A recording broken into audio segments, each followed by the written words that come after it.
Hi, everyone. Today we will be discussing three main types of dermatitis and their over-the-counter remedies in our presentation today. Dermatitis is often used interchangeably with the term eczema, and it's used to describe common inflammatory disorders in the skin. Contact dermatitis is an umbrella term that includes both allergic and irritant causes. Allergic contact dermatitis we know is a T cell mediated or delayed hypersensitivity reaction, usually caused by poison ivy, latex, nickel, topical products. Usually shows up as a pruritic rash, typically seen in the areas of allergen contact. Usually sort of has a discrete border and shape and has red, raised blisters, vesicles, or just a linear rash. Next slide, please. Irritant contact dermatitis is non-allergic, usually caused by frequent hand washing, contact with bleach, detergents, other chemicals, fiberglass, dust, and dyes. It's often seen as an occupational dermatitis. And infants can also experience this from exposure to wet diapers or frequent use of baby wipes. For most adults, it's usually seen on the hands.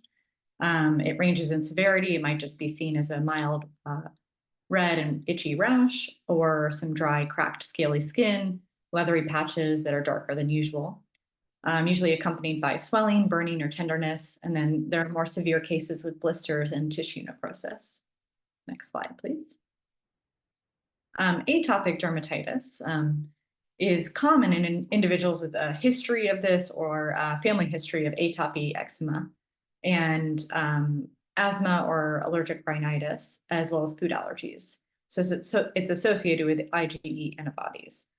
And the severe itching is really the hallmark sign of it. And that itching alters the skin barrier function, which kind of increases the dryness, sensitivity, and easily irritated skin and causes redness, edema, and scaling. A unique feature is the Denny-Morgan fold, which is seen as sort of dark eye circles and under eye creasing that you can see on the slide here. And sort of a summary of all the home care basics of sort of prevention and non-medical treatment are simply removing the offending allergen or source of irritation, meaning, taking off the offending piece of jewelry, washing immediately after exposure to poison ivy, washing your pets after they've been in a poison ivy bush. And you can also apply a cool wet washcloth to irritated areas for symptom management.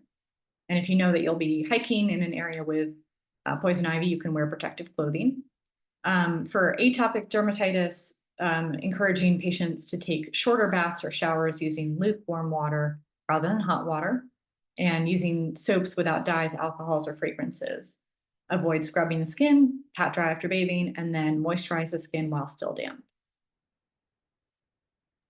So the over-the-counter drug classes we're going to talk about today are antihistamines, corticosteroids, and complementary and alternative medicines. You can see here the active ingredients for the antihistamines: Benadryl, Zyrtec, Claritin, and Allegra. Next slide. So the pharmacology of antihistamines, first generation, which include the diphenhydramines. Mechanism of action is going to be the same for their first generation and less sedating antihistamines, which we'll talk about soon, which is they block the effects of histamine at the receptor site. Adverse events that, we're going to look out for here are sedation and anticholinergic effects. Therefore, we don't want patients taking H1 receptor antagonists, CNS depressants, sedatives, or anticholinergic drugs with diphenhydramine. Next slide.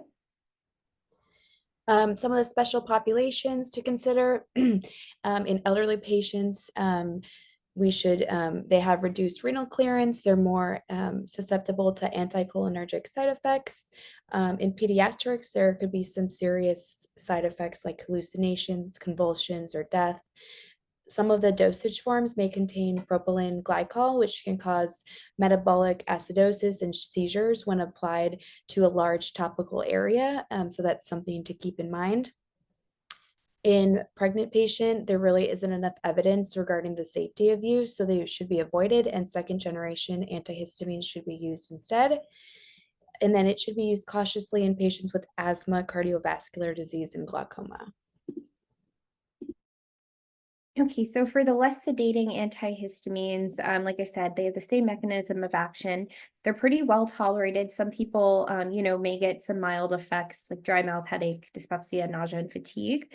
We're going to keep in mind that Zyrtec or cetirizine is not always classified as less sedating because it is the most sedating of the less sedating antihistamines.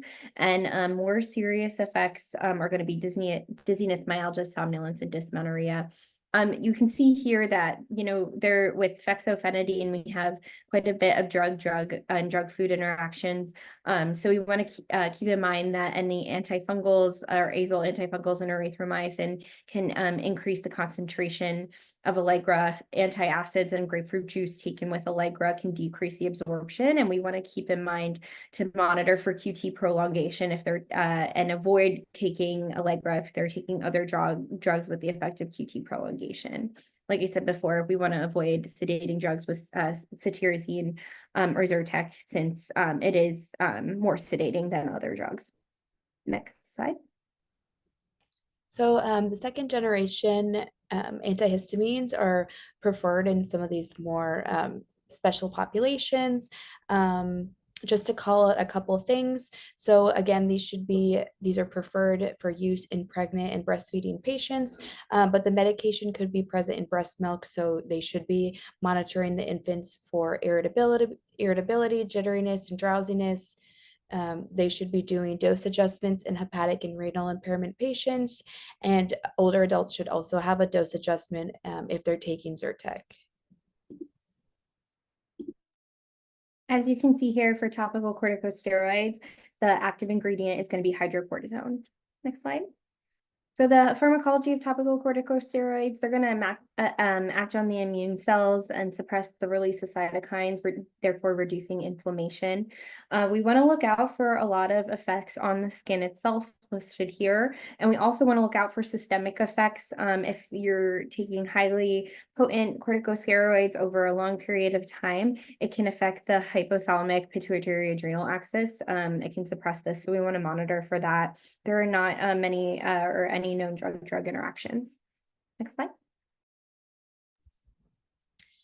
Should be used cautiously in elderly patients because of adverse effects. Absorption is increased in pediatrics, so that's something to keep in mind.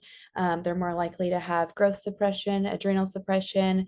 They are generally safe for use during pregnancy and also during breastfeeding, but they should be used cautiously in patients with diabetes, cardiovascular disease, osteoporosis, and also patients with pre-existing psychiatric disorders, as it can cause euphoria, mood swings, and hallucinations.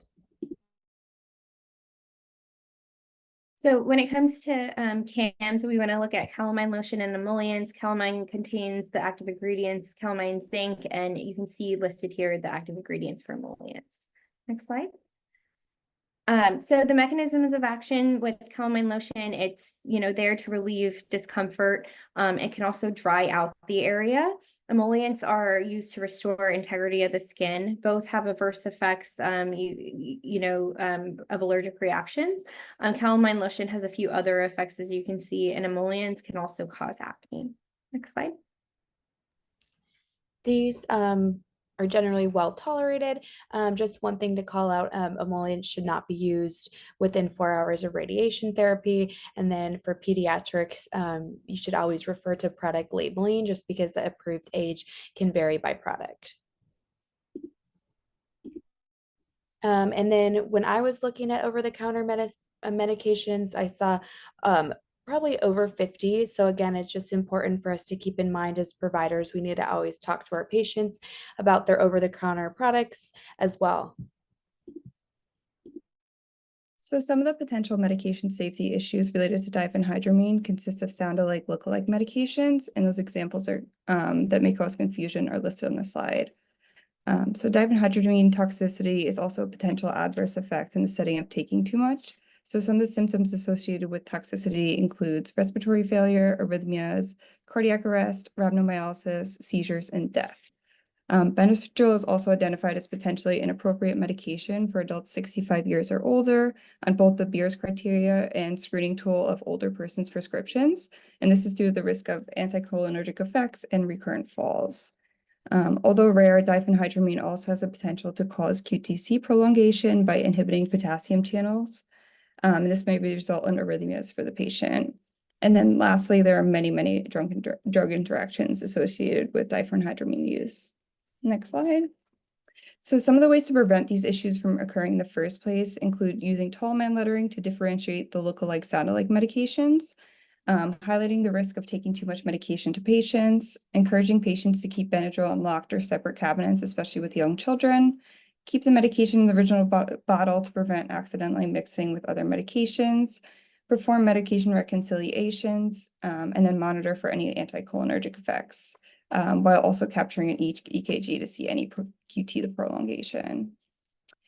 Similar to diphenhydramine, corticosteroids such as hydrocortisone also have some potential medication safety issues related to look-alike, sound-alike medications. Some of those examples are on the slide. However, in contrast to Benadryl, hydrocortisone cream presents a different set of potential safety issues, especially in the pediatric patients. So due to the high rate of systemic absorption in pediatric patients, hydrocortisone cream is listed as potentially inappropriate for this age group. Prolonged use of potent doses can lead to significant systemic absorption, which in turn may cause adrenal suppression in both adults and children. In addition, the main drug-to-drug interaction associated with this use of this cream is calcipotriene, which is used to treat plaque psoriasis. Next slide.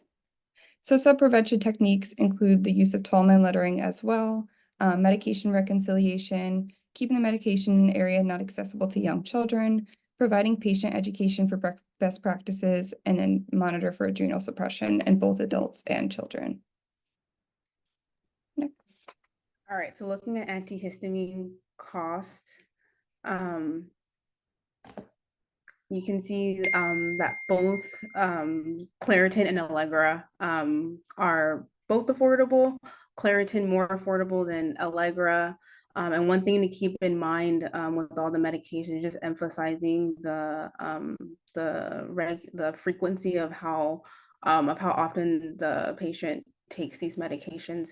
Another good thing to keep in mind is that the amount of formulations that a medication has, the better, because you want to keep in mind pediatric patients. Not all of them can tolerate a tablet or like the taste of the liquid medication. Next slide, please. And then you can see between Benadryl and Zyrtec, Benadryl is more affordable with many formulations. Again, just keeping in mind how often the patient takes the medication. Next slide, please. Then you have your hydrocortisone cream is sold in many different stores, very affordable as well. And again, you just want to reiterate the frequency of how often that they use the topical cream. Next slide, please. And then you have your CAMs as well. Looking at your calamine lotion, more affordable, between $7.59 $9.79. Again, you want to reiterate how often they use it and how to use the medication as well. Whereas your emollients can be less affordable, but also there's no standard of how often you use them. They're more like on an as needed basis, and can honestly also be used as like everyday like body ointment or cream. Next slide. So I'm going to talk about the prescription options. So with dermatitis, we want to increase inflammation all across the board. So for atopic, we have topical and oral corticosteroids listed here, and also injectable biologics to also calm down the immune system, and topical calcineurin inhibitor therapy such as tacrolimus to address the inflammation. Next slide, please. And again, we want to just reduce the inflammation. So for contact derm, we're going to have some oral corticosteroids like prednisone and some topicals. Next slide. And finally, for allergic dermatitis, again, topicals, we have a couple different types, including hydrocortisone valerate and also calcineurin inhibitor, pimecrolimus. And with this one too, we can, for more severe cases, we can also prescribe immunosuppressants such as azathioprine. Thank you.